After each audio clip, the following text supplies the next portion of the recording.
नमस्कार दोस्तों, हमारे चैनल पर आपका स्वागत है। दोस्तों, इस वीडियो में हम लोग 25 ऐसे महत्वपूर्ण क्वेश्चन के बारे में बात करेंगे जो कि हमारे आर्मी के एग्जाम में बार बार पूछे जाते हैं। तो चलिए हम लोग वीडियो को प्रारंभ करते हैं और हमारा पहला क्वेश्चन है कि सूर्य का प्रकाश पृथ्वी पर कितनी देर में पहुंचता है। तो सूर्य का प्रकाश पृथ्वी पर 8 मिनट 20 सेकेंड यानी कि 500 सेकेंड में हमारे पृथ्वी पर सूर्य का प्रकाश पहुंच जाता है। और सूर्य से पृथ्वी की दूरी कुल कितनी है?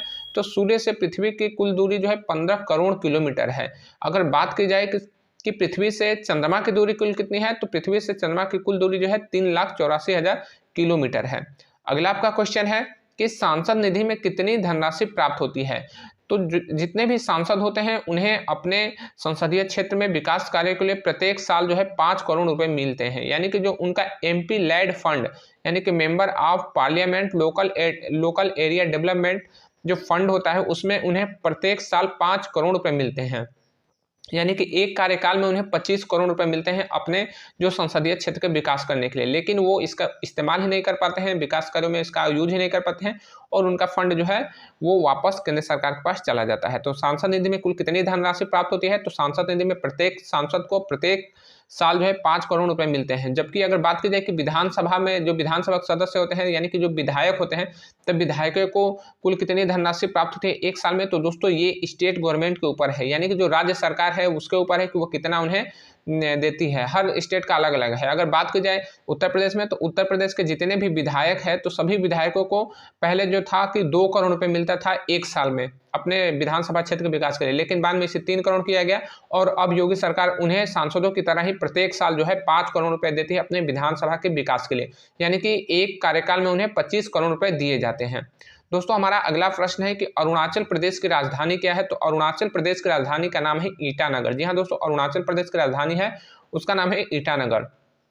दोस्तों, आप जिस भी स्टेट के एग्जाम की तैयारी करते हो, आप अपने स्टेट में कुल कितने जिले हैं इसके बारे में जो है पूरा पता कर लीजिएगा, क्योंकि कई बार जो है आपके एग्जाम में पूछे जाते हैं। जिस भी स्टेट का एग्जाम होता है तो उसमें पूछ देता है कि इस स्टेट में कुल कितने जिले हैं, तो आप लोग जिलों की संख्या को याद कर लीजिएगा। दोस्तों, हमारा अगला क्वेश्चन है कि कुल अक्षांश रेखाओं की संख्या कितनी है। दोस्तों, ये आपका भूगोल से क्वेश्चन है कि कुल अक्षांश रेखाओं की संख्या कितनी है, तो वह है 90 + 90 और एक विषुवत रेखा। तो कुल मिला के कुल कितनी संख्या हो गई? तो ये 181 हो गई। 181 अक्षांश रेखाएं हैं। अगर बात की जाए कि कुल कितनी देशांतर रेखाएं हैं, तो कुल देशांतर रेखाओं की संख्या जो है वह है 360। जी हाँ दोस्तों, कुल देशांतर रेखाओं की संख्या कितनी है? तो वह है 360।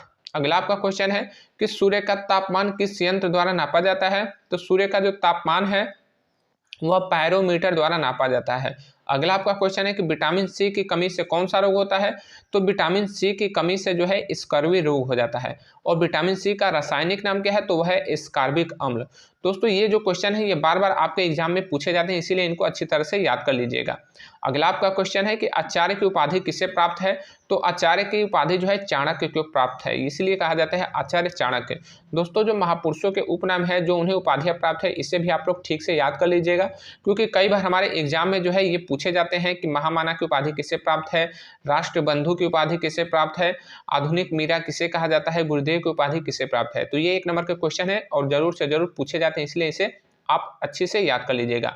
अगला आपका क्वेश्चन है कि 1 केबी में कुल कितनी बाइट होते हैं?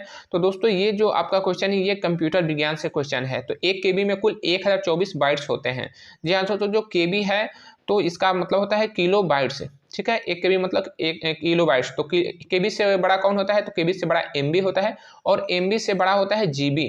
जो हम लोग कहते हैं ना कि हमारा डेटा 1 जीबी आता है, तो 1 जीबी डेटा में कुल कितने एमबी होते हैं? तो 1024 एमबी होते हैं। 1024 एमबी बराबर 1 जीबी होता है। तो आपका जब डेटा कटता है, जब डेटा 1 जीबी से नीचे आ जाता है तो वो आपका जो है एमबी में शो करने लगता है। और 1 एमबी में कितने बाइट्स होते हैं? तो 1 एमबी में 1024 किलो बाइट्स होते हैं। तो क्वेश्चन हमारा है कि 1 केबी में कुल कितने बाइट है? तो 1 केबी जो है सबसे छोटा इकाई है बाइट्स का और ये होता है 1024 बाइट्स। अब बाइट्स से भी छोटा इकाई होता है बीट्स, तो उसमें होता है कि 1 बाइट्स बराबर 8 बीट्स होता है। अगला आपका क्वेश्चन है कि सीआरपीसी का फुल फॉर्म क्या होता है? तो सीआरपीसी का फुल फॉर्म होता है criminal procedure code. Criminal procedure code है। तो दोस्तों, ये जो है प्रोसीजर कोड है, ठीक है। ये एक प्रक्रिया है। तो सीआरपीसी का फुल फॉर्म होता है क्रिमिनल प्रोसीजर कोड, जबकि एक होता है सीपीसी, तो सीपीसी का फुल फॉर्म होता है सिविल प्रोसीजर कोड। तो हमारे जो मामले होते हैं, जो हमारे मामले होते हैं वो दो तरह के होते हैं। एक होता है क्रिमिनल मामला और दूसरा होता है सिविल मामला, यानी कि एक फौजदारी होता है और दूसरा दीवानी मामला कहा जाता है। दीवानी मामला मतलब कि वो पैसे के लेन देन से होता है, यानी कि वो पैसे से संबंधित होता है, जबकि क्रिमिनल जो मामला होता है वो आपका चोरी, डकैती, मतलब गंभीर अपराध जैसे कि बलात्कार हो गया या फिर किसी का मर्डर हो गया या फिर आपने हत्या का प्रयास किया है, तो वो क्रिमिनल मैटर हो जाता है। तो उसमें सीआरपीसी का यूज होता है। दोस्तों आप जो है अपने एग्जाम के लिए अपना जो फुल फॉर्म है उससे भी याद कर लीजिएगा, क्योंकि एक नंबर के क्वेश्चन जो है एग्जाम में पूछे जाते हैं। अगला हमारा क्वेश्चन है कि भारत का स्वर्ग किसे कहते हैं। तो दोस्तों भारत का स्वर्ग जो है जम्मू कश्मीर को कहा जाता है। अगला हमारा प्रश्न है कि श्री राम मंदिर की कुल ऊंचाई कितनी है। तो श्री राम मंदिर की कुल ऊंचाई जो है 161 मीटर है। दोस्तों जो श्री राम मंदिर अयोध्या में भी बना है तो उसकी पूरी ऊंचाई जो है मंदिर की वह 161 मीटर है। और दोस्तों आप लोग जो है श्री राम मंदिर से क्वेश्चन पूछे जाएंगे एग्जाम में, तो इसे भी क्लियर कर लीजिएगा, क्योंकि करंट के एग्जाम में ऐसे क्वेश्चन पूछ दिया जाता है कि श्री राम मंदिर के वास्तुकार कौन है, श्री राम मंदिर कितनी मंजिला है, श्री राम मंदिर कहाँ पर बना है, इसके जो है मूर्तिकार कौन है। तो आप लोग हमारे चैनल पर जाएंगे तो आपको पूरी जानकारी मिलेगी, आप लोग इसे याद कर लीजिएगा ताकि एक भी क्वेश्चन आपका मिस ना हो जाए। अगला हमारा प्रश्न हिंदी से है कि एहिते अधिक धर्म नहीं दूजा सादर सास ससुर पद पूजा। इसमें दूजा शब्द का क्या अर्थ है।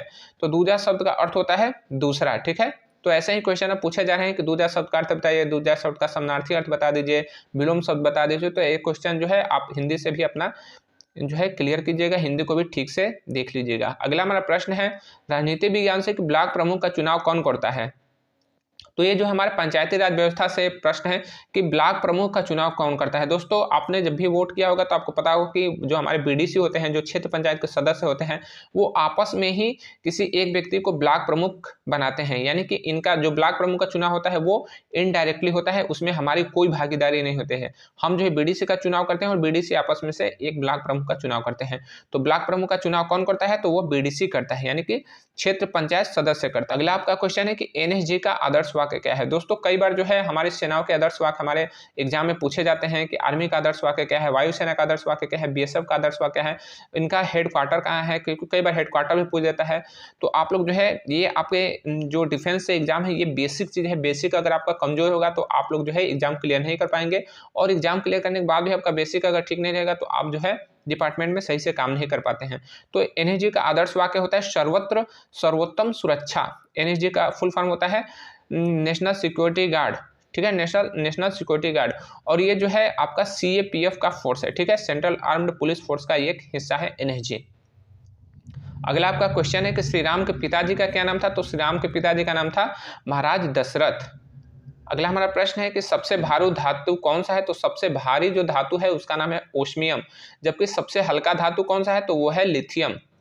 अगला हमारा प्रश्न है कि थल सेना का पश्चिमी कमान कहाँ है। तो थल सेना का पश्चिमी कमान जो है चंडीगढ़ है। दोस्तों आप अगर सेना की तैयारी करते हैं तो आप जो है तीनों सेना के सैन्य कमांड कहाँ कहाँ है इसके बारे में जो है अच्छी जानकारी रखिएगा, क्योंकि कई बार क्वेश्चन सेना के एग्जाम में स्पेशली पूछे जाते हैं कि थल सेना का पूर्वी कमांड कहाँ है, उसका उत्तरी कमांड कहाँ है, नेवी का दक्षिणी कमांड कहाँ है, एयरफोर्स का मध्य कमांड कहाँ है, इस तरह से क्वेश्चन पूछे जाते हैं। तो इस वीडियो को हमारे चैनल पर जाकर जरूर से जरूर देख लीजिएगा, क्योंकि ये आपका बेसिक चीजें हैं। बेसिक आपकी अगर स्ट्रांग रहेंगी तो आपका जो आगे के जो और भी एग्जाम होंगे वो बिल्कुल क्लियर होते रहेंगे। तो थल सेना का पश्चिमी कमांड कहाँ है, तो वह है चंडीगढ़। और एयरफोर्स का जो है पश्चिमी कमांड कहाँ है, तो एयरफोर्स यानी कि वायुसेना का पश्चिमी कमांड जो है वो आपका नई दिल्ली में है। और अगर क्वेश्चन है कि नेवी का पश्चिमी कमांड कहाँ है, तो ये है मुंबई में। अगला हमारा प्रश्न है कि कोंकण रेलवे का मुख्यालय कहाँ है। तो कोंकण रेलवे का मुख्यालय जो है नवी मुंबई है। अगला आपका प्रश्न है कि राज्य का सबसे बड़ा प्रशासनिक अधिकारी कौन होता है। तो दोस्तों जो प्रशासनिक अधिकारी होता है तो वो जो है प्रशासन का कार्य देखता है, और अगर पुलिस अधिकारी होता है तो वो पुलिस का जो कार्य होता है, जो कानून व्यवस्था कार्य है, उसे हैंडल करता है। तो राज्य का सबसे बड़ा प्रशासनिक अधिकारी होता है राज्य का मुख्य सचिव, ठीक है, राज्य का मुख्य सचिव। जबकि अगर क्वेश्चन दे दे कि राज्य का सबसे बड़ा पुलिस अधिकारी कौन होता है, तो होता है आपका डीजीपी यानी कि पुलिस महानिदेशक।